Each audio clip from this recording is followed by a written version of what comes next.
the idea is today, just to give you an idea of it, it's very counterintuitive to relax when you're trying to add power. That's why we're doing this as a test, not an actual punch. We could have the pads out and everything, but that's going to make you want to tense up straight away. So this is a really good way of kind of showing you how that your body mechanics and your desire to add power gets in the way of actually generating more power. So we're going to, I just wanted to do a quick demo on a bit more about Wing Chun, just to give you a little bit more of an overview. Wing Chun is really in fighting. There's only really two kicks, the waist and the knee, because this is the range. And most of Wing Chun is about dealing with a punch. You use a punch, and we've got an instantaneous counter reaction. And we learn that from playing Chi Sao. Chi Sao is kind of known as the heart of Wing Chun system, and it starts with basically three different defensive positions: Bong, Tan, and Kok Sao. And then from these positions we rotate. And this is to kind of give us almost our chessboard, if you like, of Chi Sao. Chi Sao is really a game to teach you a number of principles, position, not just your arm position, but your body position as well, reaction, use of energy, and your techniques. From here, I could try and strike Dave here over the top, and if he can stop me with this, but I know he can, but if I reached over the top and hit him, I've then relinquished this arm, and he could hit me as well.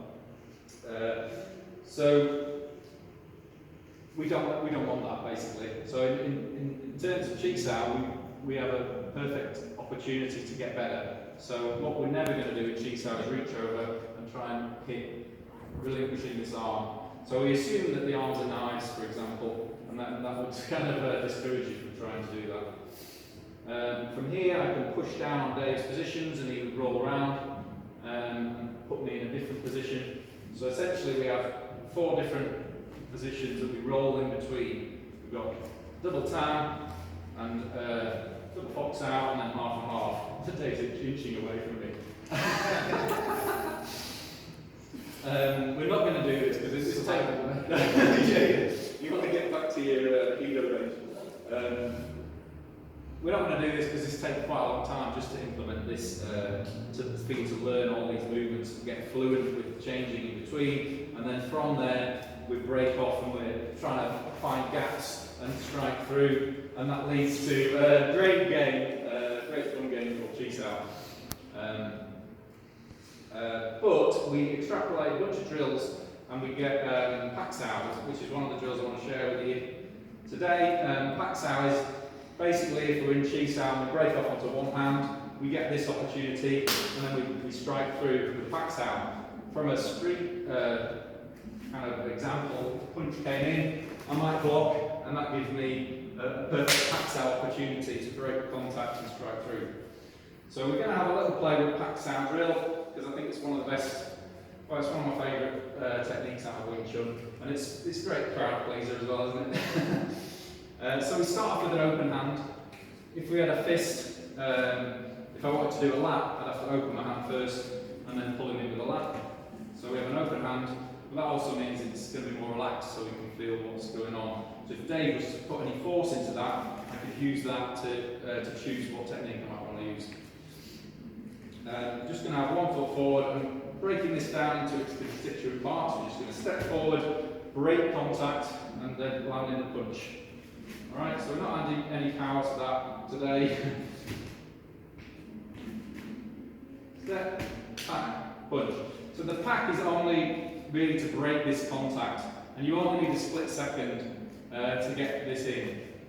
The idea being, obviously this isn't going to appear in a real life scenario, but if they throw a punch in, I could use the pack to take his hand out of the way. Alright, so this is the drill. So step, break the contact, land the punch. Make sure you're nicely in range for the punch, and then step back out. So we're just going to do 5 on each arm. Step, back, punch, and then change arms. So we step, back, punch. Obviously, ultimately, it's all going to be together. We want to transfer our body weight with the punch, but for the basics, just step in first with a nice relaxed contact. So what we don't want to do is step in with a heavy tension in our arm because they're going to feel that music, or it could lap me, but it's going to give him an indication at least of my intentions. So I'm going to step in with a super light contact. Okay, so step, back, and punch. Super easy. 1, 2, 3. Already got that?